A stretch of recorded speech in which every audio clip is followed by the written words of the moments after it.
Yo, what's up, ladies? This is Alex from Mindful Attraction 2.0. And in today's video, we're going to be talking about a very controversial topic. It's called how to mindfuck a guy. All right. Now, so when you use these tactics, realize that the attachment that arises from this is very unhealthy. It makes him attached to you. It makes him seek your validation. So he's going to be very emotional to you. He's going to react to you. He's not going to be himself around you because he's going to be he's not afraid, but he's going to be longing for more of that validation. It creates an addiction. Anyways, let's get started. So we're going to be using what I call the rule of three, which is creating comfort through establishing a pattern, creating pain through removing that pattern and breaking it, and then rewarding. Right? So it's simple. The comfort is in the form of a pattern. For example, let's say that I text you every single day at 8 a.m., right? What happens? You begin to anticipate that. And then suddenly, it's 8 a.m. One day, I stop texting you. You notice that. Why? Because it's been a pattern. The pattern that we have of the sun always rises in the morning. It's a pattern. If it doesn't happen, we're fucking screwed, first of all. And then we're like, what the fuck is happening? This usually doesn't happen. So what you want to do then is to create pain. Now, this pain comes in many different forms, right? One second. Okay. This pain can come in many different forms. For example, like showing less enthusiasm for a couple of days in the relationship.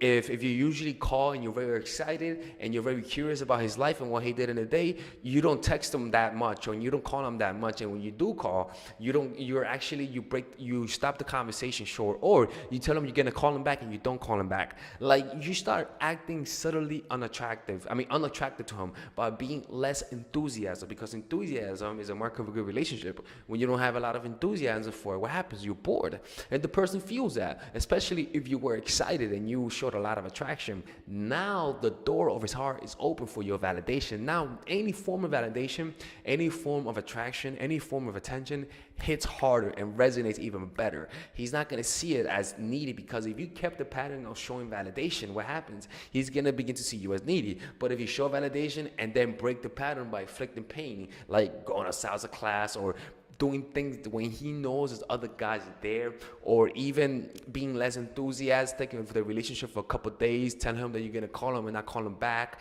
not showing a lot of emotions when you're texting, for example, removing the ha-has and the LOLs for a couple of days so that he could get just crude and very basic text. It makes a guy wonder what's going on, what's the difference, let me call her, she seems less enthusiastic, right? And when you call him, you sound less enthusiastic. You tell him you're gonna call him back and you don't. That inflicts pain because it makes him feel uncertain. And now when you do that, then whenever you show attraction, it hits better, because he's like, oh fuck, thank you, she really does like me, she really does love me. So and that's why when you do it, that's actually one of the best things to do, because it maintains the attraction. But don't do this in excess. Do this in very light ways. You know what I'm saying? Don't use it often, because it's gonna fuck with a guy. You have to be aware that if you continue to make a guy feel insecure, it's gonna fuck with him. So just be moderate about this, all right? I'm hoping none of you guys are evil and fucked up in the head and not gonna use this the wrong way, all right? I trust you guys, all right? You guys meditate, right? Yeah, I trust you guys. Yeah, and that's it, man. Take care and have a good day. Bye-bye. All right, ladies and gentlemen, if you guys ever want to learn how to use your feminine energy to influence people, learn how to use your masculine energy to become more assertive, and also learn how to blend both energies to improve your dating life, your spiritual life, honestly, your relationship life, your family life, your career life, this is the course for you. If I had to make a course for my nieces, I have two nieces, one is 19 and one is 15. 16. Holy shit. Oh my God, he's a bad fucking uncle. He's a bad uncle. Get him. Shut up, Melissa. You should get this course, right?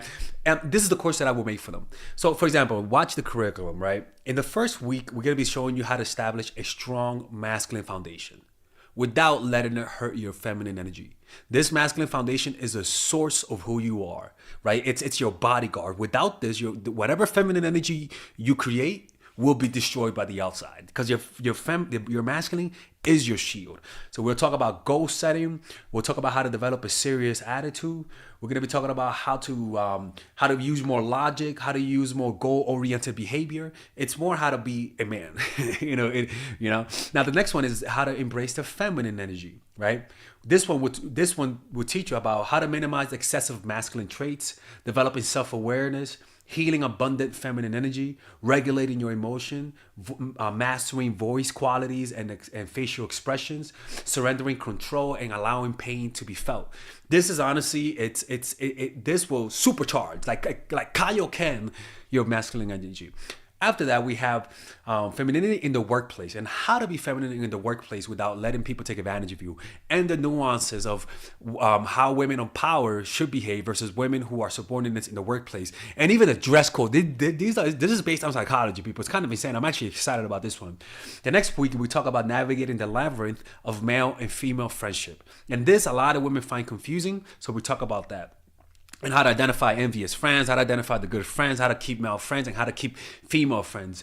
Week 5, we talk about how to release the burden of the past and stop and destroy mental projections. This is actually really powerful. And then week 6, we talk about how to increase your observational power so that you can read people better. And we have a bunch of bonuses. The course starts at $99, and you guys can pre-order the course today at $69 before it goes out. If you're watching this, most likely I'm in the meditation retreat, so most likely I will be praying for all of you guys.